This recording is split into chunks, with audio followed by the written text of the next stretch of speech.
Jubilee hills ఉప ఎన్నికల్లో ప్రజాపాలన ప్రభుత్వ కార్యక్రమాల ఆలోచన సరళి కానీ ఆ నియోజకవర్గం అభివృద్ధి ఆకాంక్షించే వాళ్ళు కానీ కంటోన్మెంట్ ఉప ఎన్నికల్లో ఏ విధంగా కాంగ్రెస్ పార్టీని గెలిపించినారో జూబ్లీ హిల్స్ కూడా కాంగ్రెస్ పార్టీ అభ్యర్థిని గెలిపిస్తారని చెప్పినాం. కొంత సానుభూతితోటో లేదా టీఆర్ఎస్ డైవర్షన్ పాలిటిక్స్ చేయడం ద్వారానో మహిళలు వారు ఒక సెంటిమెంట్ వాడుకోవడానికి అన్ని రకాల ప్రయత్నం చేసినప్పటికీ కాంగ్రెస్ పార్టీ తీసుకున్నటువంటి సన్న బియ్యం కావచ్చు, రేషన్ కార్డుల పంపిణీ కావచ్చు, 200 యూనిట్ల ఉచిత విద్యుత్ కావచ్చు, మహిళలకు ఆర్టీసీ బస్ ఉచిత ప్రయాణం కావచ్చు, అనేక మంది ఉద్యోగ నియామకాలు కావచ్చు, వడ్డీ లేని రుణాలు కావచ్చు, రైతాంగానికి గ్రామీణ ప్రాంతాల్లో తీసుకుంటున్న నిర్ణయాలు కావచ్చు, ఇందిరమ్మ ఇల్లు కావచ్చు, ఇటువంటి అనేక కార్యక్రమాలు ఇంత ఆర్థిక సంక్షోభం ఉన్నప్పటికీ చేయగలుగుతున్నారనేటువంటి ప్రజల ఆలోచన ప్రకారంగా ఓటింగ్ సరళి కనబడుతూ ఉంది. తప్పకుండా ఇది ముందు నుంచి కూడా చెప్తాను, మా ప్రభుత్వం ప్రజలకు అన్ని రకాల అంశాలతోటి క్షేత్రస్థాయి దాకా చేరే విధంగా పనిచేస్తాను అని చెప్పినాం. ఈ ఫలితం అందుకు నిదర్శనం. తప్పకుండా భవిష్యత్తులో కొంత దుష్ప్రచారం ఏ విధంగానైతే టీఆర్ఎస్ చేసో ఆ అంశాలన్నీ పరిగణలోకి తీసుకొని మరింతగా గట్టిగా మా ప్రభుత్వం ప్రజల సంక్షేమం కొరకు పనిచేస్తుంది.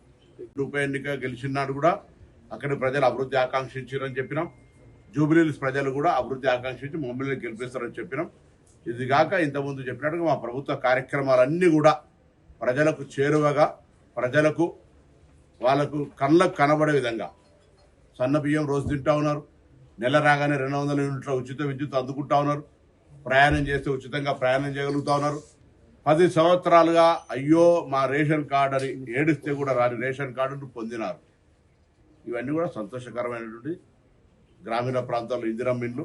ఇక్కడ 1+1 పేరు మీద ఇంకా ఇతర స్థలం కొరత కాబట్టి హైదరాబాద్ లో కూడా ఇళ్ల నిర్మాణం మా బాధ్యత. కానీ ఇప్పటిదాకా 5-6 వేలు ఓడిపోతున్నామనే అసహనంతో పోలింగ్ ముగిసే సమయానికి పోయి మా కార్యాలయం మీదకి దాడికి వచ్చి ఒక ఆ వాయిస్ టోన్ చూస్తా సంగతి అనేటువంటి మాట చూస్తుంటే మాకు ఆశ్చర్యం అనిపించింది.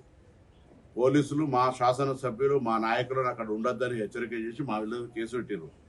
బట్ వాళ్ళు ఒక 10 మంది పేర్లు నిన్న అనేక మంది అవుటర్స్ ఈవెన్ పక్కన ఉండబడేటువంటి సికింద్రాబాద్ పార్లమెంటు కార్పొరేటర్స్ ఇతరత్ర చాలా మంది నాయకులు వాళ్ళు టీవీలలో వీడియోలకు బయటలు ఇచ్చినారు. ఇది పరిస్థితి. వాళ్ళే అన్ని రకాల ప్రయత్నాలు చేసినారు. అసహనంతో వాళ్ళు ఓడిపోతున్న దానికి కారణం చూపెట్టుకోలేక ఈ కారణం చూపెడుతున్నారని భావిస్తున్నారు. ఇంత ఒకసారి పోలింగ్ సరళి తెలిసినట్టయితే నియోజకవర్గం మొత్తంగా అట్లా 1వ వారం అటు ఇటు ఎక్కడన్నా ఉన్నా కూడా టోటల్ ఓవరాల్ గా కాంగ్రెస్ పార్టీకి మెజారిటీతో గెలుస్తాం. ముందు నుంచి చెప్తున్నట్టుగా బీజేపీకి 10,000 ఓట్లు రావన్నాం. కిషన్ రెడ్డి అక్కడ ఎంపీ, కేంద్ర మంత్రి, టీఆర్ఎస్ తోటి కుమ్ముక్కండి అని చెప్పినాం. తన పార్లమెంటు గెలవడానికి సహకరించిన బీజేపీకి బీఆర్ఎస్ కు ఈ శాసనసభ సీటు గురుదక్షిణ కింద ఇచ్చిందని ముందు నుంచి అంటారు. ఇవాళ ఓడిపోయాడు కాబట్టి మేము గెలుస్తున్నాం కాబట్టి అంటలేదు, నేను ముందు నుంచి చెప్తున్నా. దీనికి కిషన్ రెడ్డి గారు జవాబు చెప్పారు. ఇప్పటికైనా ఇటువంటి కొల్యోడు పాలిటిక్స్, ఢిల్లీలో దోస్తీ గల్లీలో కుస్తీ ఉండే, ఇప్పుడు ఢిల్లీలో దోస్తీ గల్లీలో దోస్తీ కూడా దోస్తీ అయింది. అయినా తెలంగాణ రాష్ట్ర ప్రయోజనాల కొరకు మీరు తెలంగాణ ప్రభుత్వానికి సహకరిస్తే మంచిది, లేకపోతే తెలంగాణ ప్రజలు మీ ఆఫీస్ తాళం వేసే రోజు వస్తుంది.